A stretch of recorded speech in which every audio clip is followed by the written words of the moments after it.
The warning service trailer brake system in your Silverado truck means there is most likely a shorted part in the system that controls electric trailer brakes. The message may be intermittent or it may pop up every time you start your truck. The solution will still be the same.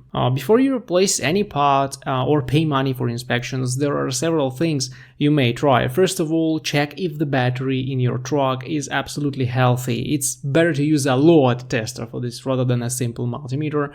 Also, check the plug located near your rear bumper. Open the lid and see if there is any mud or corrosion there. Cleaning this plug properly may sometimes help you get rid of this message. And finally, visually inspect the wiring that connects that plug to the control module mounted on the underbody of your truck. At least all the wiring that you can see at this point. But if you couldn't locate the problem, there are usually 3 culprits that trigger this warning. The cheapest one is the trailer controller unit that's located behind the trailer buttons.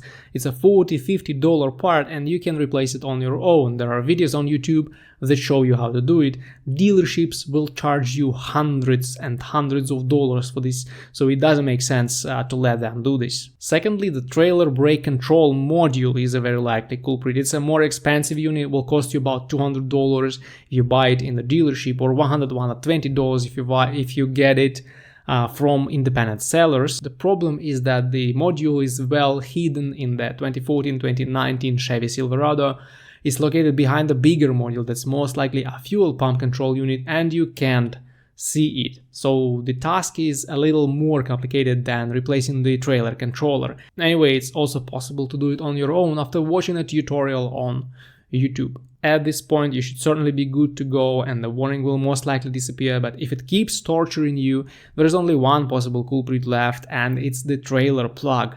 Sometimes it may be affected by water and mud and eventually get corroded inside. The contacts get shorted and the plug will not work or will work intermittently. So the plug is about $100 and it's also easy to replace without any professional help. You may wonder why you should replace one part after another instead of letting the dealership inspect everything and find the actual culprit.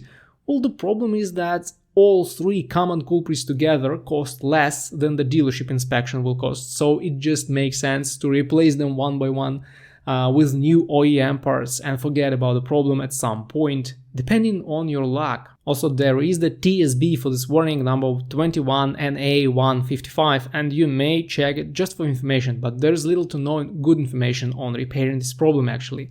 Also, there was a quite detailed service bulletin number PIT5509J issued in 2023, and this one covered the problem with more attention to detail, but I suppose it's a little too complicated.